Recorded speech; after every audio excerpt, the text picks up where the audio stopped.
안녕하세요.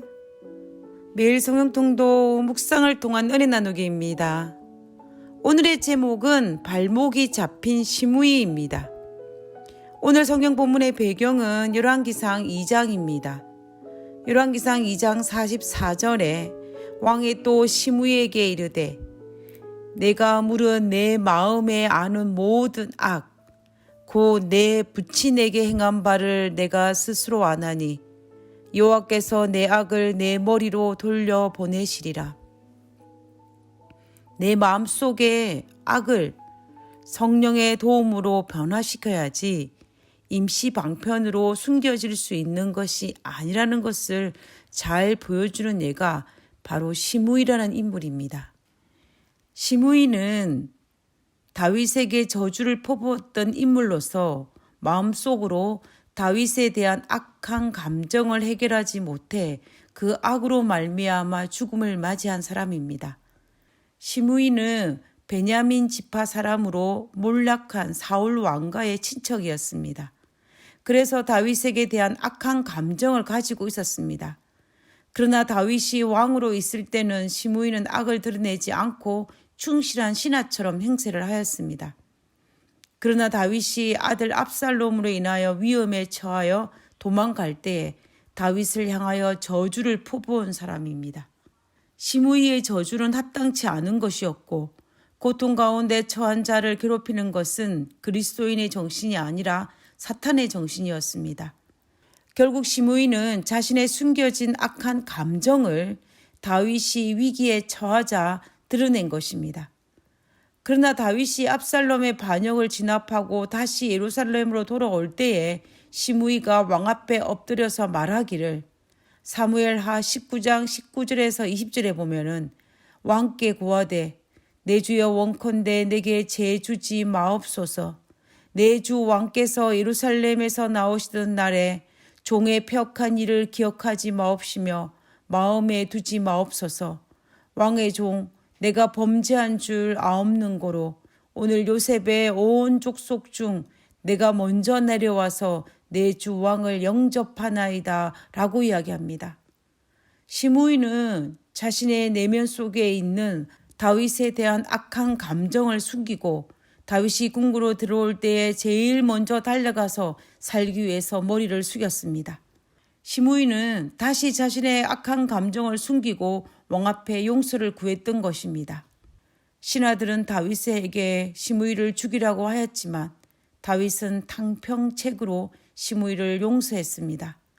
그러나 다윗은 시므이가 언제든지 다시 반역을 일으킬 수 있는 인물이라는 사실을 잊지 않았습니다. 다윗은 시므이가 그 마음속에 숨겨져 있는 악을 볼 수가 있었습니다. 그래서 다윗이 솔로몬에게 왕위를 물려줄 때에 시므이를 무죄한 자로 여기지 말라고 이야기합니다.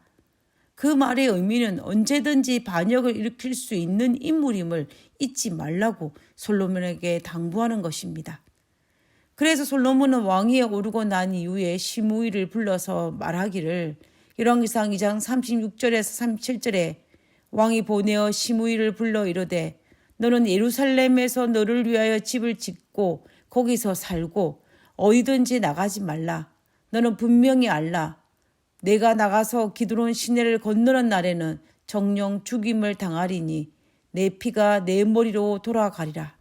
솔로몬은 시므이에게 반역을 일으키지 않도록 예루살렘 경내에 머물라고 명령했던 것입니다. 솔로몬의 명령에 시므이는 그렇게 하겠다고 맹세를 하였고 그 명령을 어길 경우에 중임을 당한다는 사실을 시므이도 알고 있었습니다. 그러나 시므이가 예루살렘 경내를 나가지 않기로 약속을 한 3년이 지난 어느 날 우연한 기회에 자신의 종이 도망간 사실로 인하여 그 종을 잡기 위해서 예루살렘 경내를 나가 이방인의 땅에 들어가 블레셋의 아기스에게로 갔습니다. 이스라엘과 적대국인 이방인 블레셋의 땅에 들어갔다는 것은 그가 반란을 일으킬 충분한 증거가 될 뿐만 아니라 솔로몬의 명령과 약조를 지키지 않은 행위였습니다. 그러므로 시므이는 죽임을 당하였습니다. 우리가 이 사건을 볼 때에 시므이는 자신의 숨겨진 악이 발목을 잡은 경우입니다. 다윗이 왕위에 오를 때는 잘 숨겨오다가 다윗이 위기에 처하자 그 악을 드러내었던 시므이, 그리고 다시 다윗이 궁궐로 들어오자 그 악을 다시 숨기고 왕에게 용서를 구하고 그 숨겨진 악을 다시 숨겼습니다. 그러나 시므이는 자신의 마음속에 있는 다윗을 향한 악한 감정을 해결한 것이 아니라 계속해서 마음속에 숨겨두었던 것입니다. 그러나 숨겨둔 악은 드러났고 마침내 숨겨진 악으로 말미암아 죽임을 당하게 된 것이었습니다. 만약 시므이가 마음속에 있는 악을 제거하였다면 비참한 죽음을 맞지 않았을 것입니다. 만약 다윗이 용서를 했을 때, 만약 솔로몬이 맹세를 요구했을 때 마음속으로 악을 해결했다면 상황은 달라졌을 것입니다. 악은 마음에 담아둔다고 해결되는 것이 아니라 성령의 도움으로 해결해야 합니다. 만약 시므이가 성령의 도움으로 마음속에 있는 악한 마음을 제거했다면 상황은 달라졌을 것입니다. 없어지지 않고 숨겨진 악은 흔적을 남기고 냄새를 풍깁니다. 다윗은 그 흔적을 보았고 솔로몬은 그 냄새를 맡았습니다. 그래서 본인은 숨겨졌다고 생각했지만 타인에게는 숨겨진 것이 아니었습니다. 그리고 그 숨겨진 악이 시므이의 발목을 잡은 것입니다. 시므이도 자신이 지혜롭게 잘 숨겼다고 생각했지만 그 숨겨진 악이 시므이 인생의 발목을 잡고 시므이 인생을 망쳤습니다. 그러므로 숨기기에 급급한 인생을 살기보다는 하나님의 성령의 도움으로 말미암아 그 악을 변화시키고 제거하는 것이 우리가 필요한 삶이라는 것입니다. 성령 하나님의 도우심으로 말미암아 우리 내면에 있는 모든 악한 마음들을 하나님의 도우심으로 치유받는 그러한 우리의 삶이 되기를 간절히 바라봅니다. 하늘에 계신 저희들의 아버지, 숨겨진 것으로 위로를 삼기보다는 성령의 능력으로 변화를 경험하는 사람으로 살 수 있도록 도와주시옵소서. 하나님, 날마다 새롭게 변화될 수 있도록 도와주시고 날마다 하나님 안에서 새롭게 거듭날 수 있도록 도와주시옵소서.